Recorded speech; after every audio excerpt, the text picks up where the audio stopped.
피에트 몬드리안 1872년 3월 7일에서 1944년 2월 1일 네덜란드 출신의 화가. 칸딩스키와 더불어 추상회화의 선구자로 불린다. 데스테일 운동을 이끌었으며 신조형주의라는 양식을 통해 자연의 제현적 요소를 제거하고 보편적 리얼리티를 구현하고자 했다. 그의 기하학적인 추상은 20세기 미술과 건축, 패션 등 예술계 전반에 새로운 시야를 열어주었다. 1872년 3월 7일 네덜란드의 위트레흐트주 외곽에 있는 아메르스포르트에서 태어났다. 초등학교 교장인 아버지 피터르 코르넬리스 몬드리안과 어머니 요한나 크리스티안 데 콕 사이에서 사남 일녀 중 둘째로 나서 위로는 누이가 있었다. 아버지의 이름을 이어받아 피터르 코르넬리스 몬드리안이었으나 파리에 정착한 후 스스로 피에트 몬드리안으로 이름을 바꿨다. 몬드리안은 일찍이 아마추어 화가이기도 한 아버지와 헤이그파에 속한 풍경화가인 삼촌 프리츠 몬드리안에게 회화 수업을 받았다. 그리고 1892년부터 1897년까지 암스테르담의 미술 아카데미에서 공부했는데 이곳에서 제작한 초기 작품들은 당시 네덜란드에서 유행하던 양식을 따르는 차분한 색조의 정물과 풍경화로 지극히 평범했다. 몬드리안은 로마상에 2차례 도전했으나 실패하고 교회로 내려가 혼자 머물면서 저녁 무렵의 시골 풍경을 반복적으로 그렸다. 초기 몬드리안의 작품에는 자연주의부터 상징주의, 인상주의, 후기 인상주의, 점묘화법, 야수파, 표현주의 등 미술의 다양한 양식이 시도되었다. 그는 상징주의를 접하면서 형상의 중심을 이루는 기본 틀을 간소화시키고 분할주의나 야수주의에서 사용되는 순색 계열의 색채를 사용했다. 그는 또 엄격한 청교도 집안에서 자랐지만 동양의 신앙과 종교 철학을 연구하는 신지학에 관심을 가졌으며 이 관심은 그의 작품에 중요한 영향을 미쳤다. 1909년 5월 그는 신지학협회에 가입했다.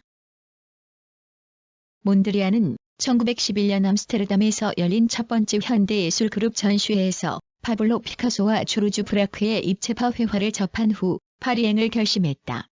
40세 생일을 코앞에 둔 1911년 말 파리로 이주한 몬드리안은 피카소와 브라크의 입체주의에서 상당한 자극을 받았다. 그리고 한편으로는 신지학에 대한 관심을 증폭시켜 나갔다.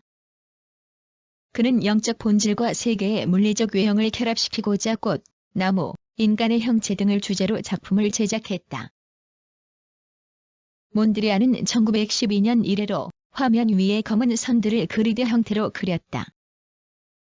검은 선들은 사물을 바라보는 그만의 독자적인 방식이 되었고 그는 그물 조직과 같은 검은 선들을 통해 자연의 형태를 점차적으로 단순화시킴으로써 자신의 특징적인 스타일에 도달하게 되었다. 색채에 있어서도 회색과 갈색, 검정색으로 한정하여 색채보다 드로잉에 중점을 두었다. 이 시기에 그린 나무 연작을 보면 나무를 사실적으로 그린 회화에서 점차 거미줄 같은 선으로 분해시켜 거의 알아볼 수 없는 추상 형태로 전이해가는 과정이 드러나고 있다. 1914년 제1차 세계대전이 발발하자 몬드리안은 암스테르담 근교로 돌아왔다. 네덜란드에서 활동하면서 입체주의로부터 벗어난 그는 엄격한 추상주의로 전향하여 선과 색의 완벽한 단순화를 추구했다.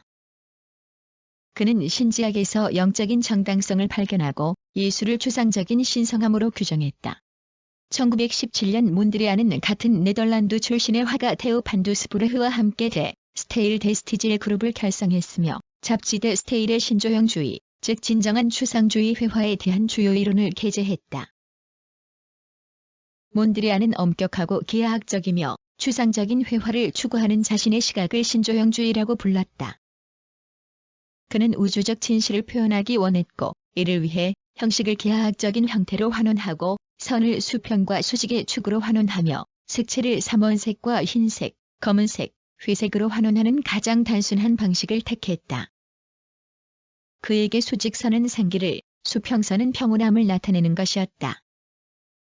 이 두 선들이 서로 적절한 각도에서 서로 교차하면 역동적인 평온함에 도달할 수 있다고 믿었다.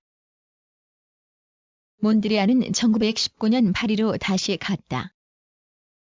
데스테일과는 계속해서 긴밀한 관계를 유지했지만 대각선 요소를 도입하는 문제를 놓고 반 두스부르흐와 이견이 생기면서 점차 멀어져 바우하우스 이론에 접근하기 시작했다. 그는 1920년대 초 파리에 있는 자신의 작업실을 신조 형주의 양식에 맞추어 개조했다. 작업실 벽면은 삼원색과 흰색, 검정색, 회색의 직사각형으로 꾸미고 모든 가구들은 흰색과 검은색으로 칠했다. 그러나 오디오만은 선명한 빨간색으로 채색했다. 그리고 꽃병에 인조 튤립을 한 송이 꽂아놓았는데 그 잎사귀마저도 초록색은 사용하지 않는 그의 방침에 따라 흰색으로 덧입혔다. 그는 작업실을 개인의 신화 공간으로 변형시킴으로써 새로운 미술을 등장시킬 무대로 마련했다. 몬드리안의 회화는 수학적 원리를 바탕으로 한다.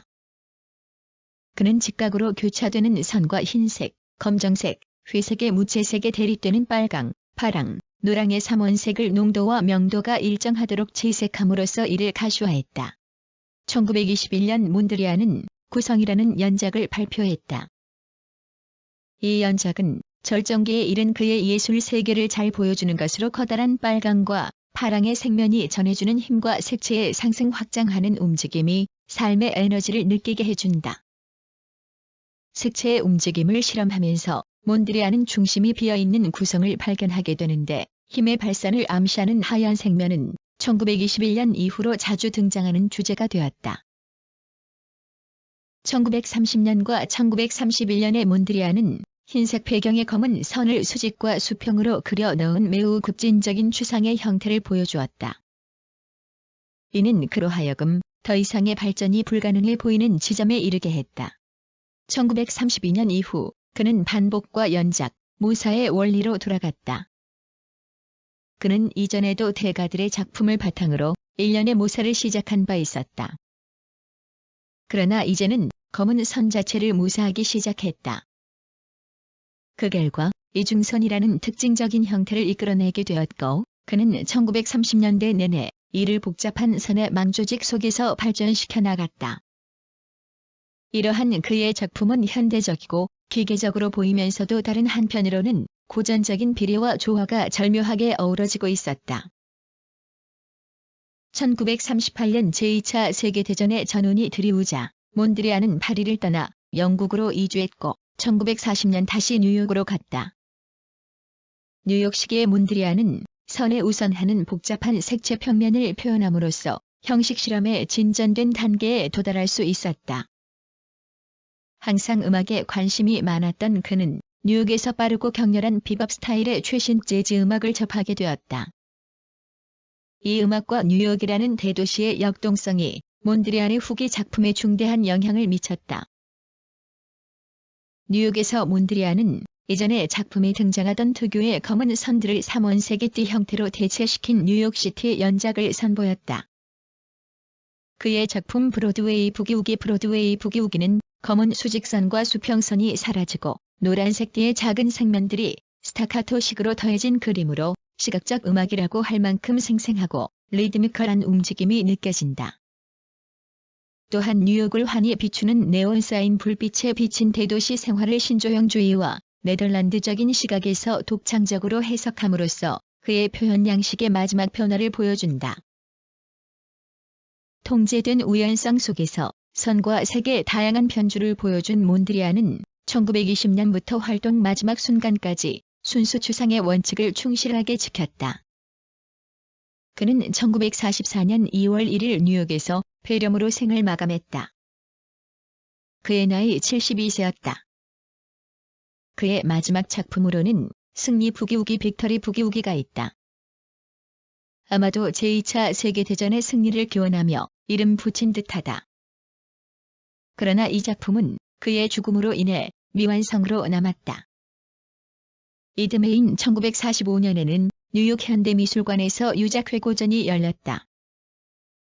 그의 작품은 20세기 미술과 건축, 그래픽 디자인, 패션 등 예술계 전반의 새로운 시야를 열어주었다. 주요 작품에는 햇빛 속의 풍차 윈드밀 인 썰라이트, 붉은 나무 더 레드 트리, 회색 나무 더 그레이 트리, 꽃핀 사과 나무 플라워링 어펄레 트리, 검은색과 흰색의 구성 10, 컴포지션 10, 인 블랙 앤드 화이트, 두 선의 마름모 구성 로진지 컴포지션 위드 투 라인즈, 노랑, 파랑, 빨강이 있는 구성 컴포지션 위드 옐로, 블루, 앤드 레드, 구성 넘버 8, 컴포지션 넘버 8, 뉴욕시티 아이 뉴요크 시티 아이, 브로드웨이 부기우기 등이 있다.